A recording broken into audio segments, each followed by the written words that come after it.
할렐루야.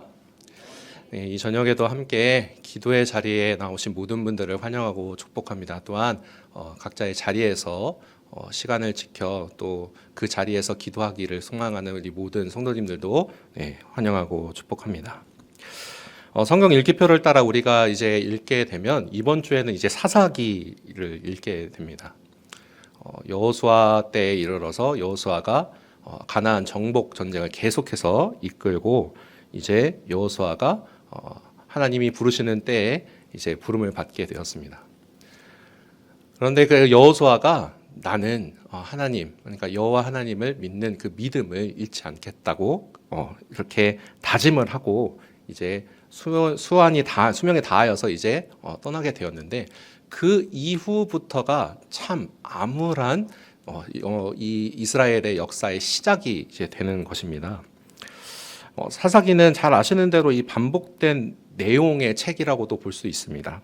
짧은 챕터마다 역사의 그 흐름, 이야기들이 각 사사들의 이야기들이 있지만 크게 보면 계속해서 반복되는 이야기입니다. 바로 우여곡절 끝에 이스라엘 백성들이 가나안 땅에 들어갔는데 백성들이 하나님을 떠나서 계명과 율법을 지키지 않고 살아가다가 그렇게 자기 마음대로 살아가다가 이방 민족들에게 억압을 당하기 시작합니다. 그러면 하나님 우리가 잘못했습니다라고 눈물을 흘리고 그렇게 하나님의 도우심을 바라면 그런 백성들을 불쌍히 여기신 하나님께서 이제 사사를 보내셔서 구원하시는 이 이야기의 반복이 무려 13번이나 반복되는 책이 바로 사사기입니다. 문제는 그들의 영적 타락이 사사들을 보내셨기 때문에 이제 회복은 합니다. 그럼 회복이 된다면 어떻게 본다면 좀 상향을 했으면 좋겠는데 그들은 하향 곡선을 타면서 그들의 영적 상태가 점점 더 나빠지는 모습을 우리는 보게 됩니다. 백성들이 도대체 왜 그런 영적 상태에 놓였는지 단적으로 보여주는 말씀이 바로 오늘 본문입니다. 사실 이스라엘 백성들은 이제 광야 40년 생활을 하지 않았습니까? 그 생활을 통해서 가슴에 새기고 또 뼈에 새기고 그렇게 새겨도 남을 만큼 하나님의 말씀과 계명과 율법을 배웠습니다.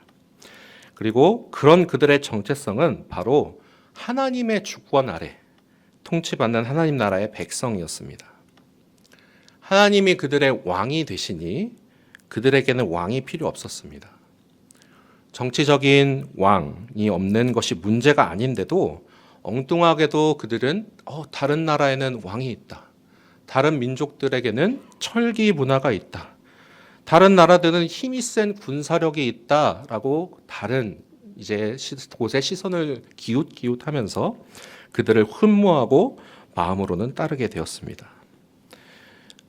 그들을 인도하신 하나님마저 내버리고 그들은 그렇게 영적 지도력을 잃고 무엇보다 하나님의 절대적인 주권을 무시하고 살아가게 되니 영적 암흑기에 빠질 수밖에 없는 것이죠. 오늘날 교회를 우리가 한번 생각을 해봅시다. 오늘날 교회 역시 저도 마찬가지지 않을까 한번 조심스럽게 생각을 해봅니다. 우리는 예수 그리스도를 왕으로 모시고 살아가는 공동체입니다. 아멘이십니까? 네, 아멘. 그러나 만약 교회 안에서도 사람들이 각자 자기의 소견에 옳은 대로 신앙생활을 한다면 어떻게 될까요? 교회의 머리이신 예수 그리스도를 중심으로 우리가 신앙생활을 하지 않는다면 아마도 사사시대처럼 혼란과 타락이 가득할 뿐 겉으로는 멋진 예배, 하나님께서 분명 받아주실 것만 같은 예배를 우리가 아무리 드린다고 해도 종교 행위에 지나지 않지 않겠습니까? 본문으로 돌아와서 사사 시대를 보시면 방금 제가 읽었고 또 우리가 함께 읽었고 제가 제목에 놓은 대로 각기 자기 소견에 옳은 대로 행한 시대라고 기록합니다. 단적으로 보여주고 있는 이 사건이 우리가 오늘 읽은 본문 17장의 내용인데요. 17장에는 미가라는 사람이 등장합니다. 이 17장과 18절에 나오는 미가 이야기와 그리고 19장, 20장에 나오는 레위인의 이 첩 이야기는 사실 어느 사사 시대인지는 기록되어 있지는 않습니다. 하지만 앞에서 다루는 이 사사 시대의 흐름과는 다른 이야기입니다. 사사 시대를 이제 앞에서 쭉 열거할 때 계속해서 역사적으로 쭉 어떤 사사가 이끌었고 그 사사가 죽고 그 다음에 어떤 일이 또 일어났고 또 사사가 또 죽었다. 계속해서 이렇게 흘러가는 시간선과는 조금 다르게 이제 마지막에 이 이야기를 저자는 지금 딱 집어넣은 겁니다. 그런데 이 사사가 어떤 사사인지는 알 수 없지만 그러나 제일 앞구절마다 적힌 이 구절 하나가 그 시대의 영적인 상태를 아주 단적으로 보여줍니다. 바로 18장 1절과 19장 1절인데요. 함께 보실까요? 네. 그때에 이스라엘에 왕이 없었고 19장 1절도 이스라엘에 왕이 없을 그때에 라고 이제 기록하면서 두 사건을 이제 소개를 하고 있는데요. 그들이 그토록 원하던 이 강력한 왕이 없는 것도 사실이지만 참된 왕이 되신 하나님께서 그들과 함께하지 않았다라는 사실을 우리가 바라보는 것이 훨씬 더 중요합니다. 이런 암흑기에 하나님이 주신 그 율법과 명령이 무시되니 사람들은 자신들이 원하는 방식대로 삶을 살아가고 그것마저 모자라 자신들이 원하는 방식대로 예배를 드리고 신앙을 실천했습니다. 단적인 예가 바로 이 미가 이야기인데요. 미가라는 사람은 어머니의 것을 훔쳐서 돈을 얻고 그것을 이제 거짓말하여서 그 돈을 이제 쟁취합니다. 그 돈으로 자기 집에 신상을 만듭니다. 지나가던 레위 청년을 마음대로 자기 집의 제사장으로 삼습니다. 그리고 나서 예배를 드립니다. 하나님께서 정하신 방식과 방법이 아닌 스스로 자기 소견에 옳은 대로 행한 방식을 따라 따르는 신앙의 모습을 단적으로 보여주고 있지 않습니까? 그렇기에 이 단적인 모습을 보아 오늘의 우리에게도 한번 접목을 해본다면요. 오늘날 나도 우리도 교회도 그리고 우리 나라를 넘어 모든 연 열방이 하나님의 말씀보다 우리의 기준, 전통, 문화 혹은 개인적인 경험을 더 중요하게 여긴다면 오늘 여기에 기록된 하나님의 말씀을 따라 여기에 소개되고 있는 이스라엘 민족과 우리가 같은 실수를 반복할 수 있다는 것을 우리는 깨달아야 합니다. 교회는 사람의 생각이 아니라 하나님의 말씀을 기준 삼아서 함께 모여야 하는 그런 공동체인 줄로 믿습니다. 사실 이 이스라엘 백성들도 여호수아가 죽은 이후에 처음부터 그렇게 이제 헛발질을 하고 막 실수하고 그러진 않았습니다. 사사기 1장 1절을 보시면 이렇게 기록하는데요. 이스라엘 자손이 여호와께 여쭈어 이르되라고 기록합니다. 여호수아가 죽은 이후에 어찌할 바를 모르니까 어떻게 하지? 하고 하는 순간 우리 하나님께 여쭤보자라고 그들이 하나님께 여쭤보고 그래 그럼 유다가 먼저 올라가라라고 말씀을 들은 이후에 유다 지파가 올라가는 그런 모습을 1장 1절에서 우리가 볼 수 있는데 그들은 이렇게 하나님께 묻고 움직이는 순서를 지키며 살아갔었습니다.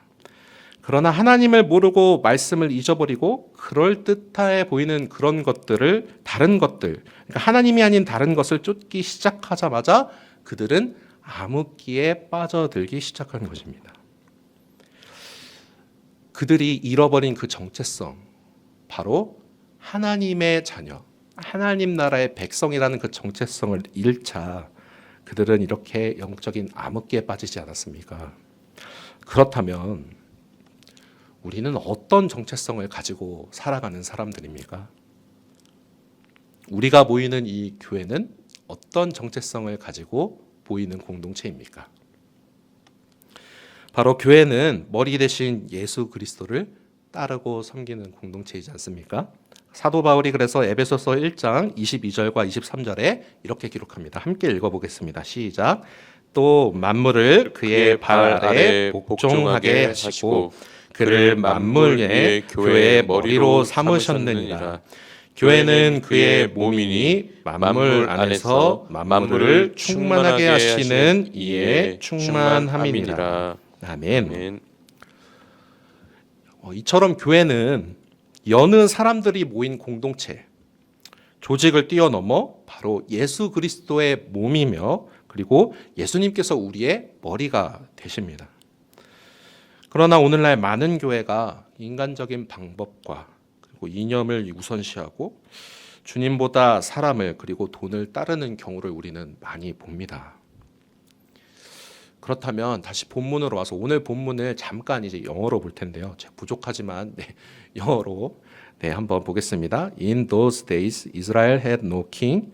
Everyone did as he saw fit. 직역으로 잠깐만 다시 보여주세요. 직역으로 본다면요, 그날에 이스라엘의 왕이 없었다. 이건 사실이죠. 그런데 모든 사람이 자기 마음대로 행했다. 그러니까 우리말 성경에는 자기 소견에 옳은 대로라고 하지만 조금 더 직접적으로 우리에게 다가올 만한 구절은요, 자기 마음대로 행했대요. 하나님이 없으니까 자기 마음대로 삶을 살아가는 것이죠. 오늘날 우리에게도 이와 같은 일을 벌어진다면, 만약 우리가 모인 이 교회 공동체가 각자 자기 마음대로 행하는 곳이라면 세상과 교회는 다를 바가 없는 곳이 됩니다. 우리 안에 예수님이 왕이 되시고 머리가 되신다는 이 고백은 단순한 말을 넘어서 실제로 우리가 모이는 모든 두세 사람 이상의 모이는 모든 모임, 공동체, 그리고 교회 모든 운영과 생활, 그리고 그것을 뛰어넘어서 그 모임을 통해 얻는 수많은 에너지를 통해서 각자 또 삶의 자리까지 이어져야 하는 것, 바로 예수님이 나의 왕 되시고 교회의 머리가 되신다는 그 고백 말입니다. 그렇기에 하나님께서는 교회가 하나의 유기체처럼 그냥 모여 있으니까 그냥 이렇게 살아가는 것 같다라는 것을 뛰어넘어서 다 각자 개개인의 고유의 성격과 성향과 기질과 모든 다른 사람들이 모이지만 마치 어제 같이 태어난 것과 같은 그런 느낌으로 하나의 유기체처럼 하나님께서 주신 질서 안에서 운영되기를 원하십니다. 그래서 고린도전서 14장 40절에서 바울은 모든 것을 품위 있게 하고 질서 있게 하라라고 말합니다. 질서, 이 모든 것은 바로 말씀을 혼돈 가운데서 말씀으로 질서 있게 세상을 창조하신 우리 하나님처럼 교회는 혼란스러워서는 안 되며 성경의 가르침과 그리스도의 주권 아래서 운영되어야 하는 것입니다. 그러니 오늘 사사기의 말씀을 우리가 반대로 한번 생각을 해보면요, 우리의 예배는 하나님이 원하시는 방식으로 드려야 합니다. 영적 지도자된 우리 교회의 목회자들과 그리고 각 기관의 리더들 그리고 항존직들은 하나님의 말씀을 따라 겸손하게 성도를 섬겨야 합니다.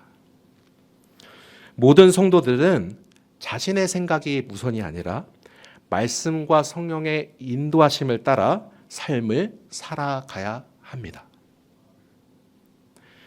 200여 년의 시간 동안 무려 13번을 반복해서 하나님의 말씀을 멀리했던 이스라엘 백성들의 기록, 이 기록이 오늘 이 한 구절 17장 6절에 기록되어 있습니다.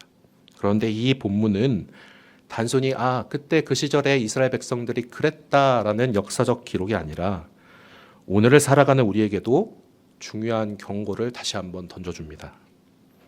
내 삶을 내 마음대로 행하고 사는 것이 아니라 우리 가족이 우리 마음대로 삶의 방향을 정하는 것이 아니라 우리 교회가 세상의 방법, 인간의 방법으로 방향을 정하고 예배하며 모이는 것이 아니라 오직 예수 그리스도를 머리로 모시고 말씀을 조명해 주시는 성령 하나님의 인도하심을 따를 때 우리가, 우리 가족이, 우리 교회가 사랑하는 대한민국이 다시 건강하게 세워질 줄로 믿습니다. 이 말씀을 우리가 기억하며 우리가 이 시간 함께 뜨겁게 기도하기를 원합니다. 특별히 이 시간도 우리가 이를 위해 기도할 때에 혹시 내 생각과 감정으로 기도를 주관하는 것이 아닌지 잘 살펴보며 기도하기를 원합니다. 하나님보다 혹시 내가 앞서고 있는 것은 아닌지, 내 신앙의 기준이 혹 세상의 가치관과 경험에 물들어서 하나님의 역사하심을 막고 있지는 않은지 한번 우리의 마음을 잘 돌이켜 보면서 체크하면서 하나님 앞에 겸손하게 나아가는 이 시간이 되기를 소망합니다. 간절히 바라기는 오늘 말씀을 기억하면서 주님만이 내 삶의 방향과 키를 모두 쥐어주시고 그 안에 질서와 순종으로 내 삶을, 우리 가정을, 교회를 그리고 나라를 세워주시는 역사를 우리가 함께 목도하기를 간절히 소망합니다. 함께 기도하겠습니다. 하나님, 단순한 이스라엘의 과거의 역사가 아닌 오늘 우리에게도 말씀하시는 그 말씀으로 우리가 겸손히 받기를 원합니다. 그때의 왕이 없었으므로 자기 소견에 옳은 대로 행했던 백성들의 아둔한 모습을 바라봅니다. 그러나 여전히 주님은 온 우주의 만왕의 왕이 되시고 내 삶에 역사하시는 그 주님의 영광을 우리는 언제나 바라보며 살아갑니다. 그러나 우리는 연약하여 그것을 잊을 때가 많사오니 아둔한 우리를 깨워주시고 주님만이 나의 구주가 되시며 주님만이 나의 왕 되심을 다시 선포하는 이 밤이 되게 하여 주옵소서. 감사드리며 예수님의 이름으로 기도드리옵나이다.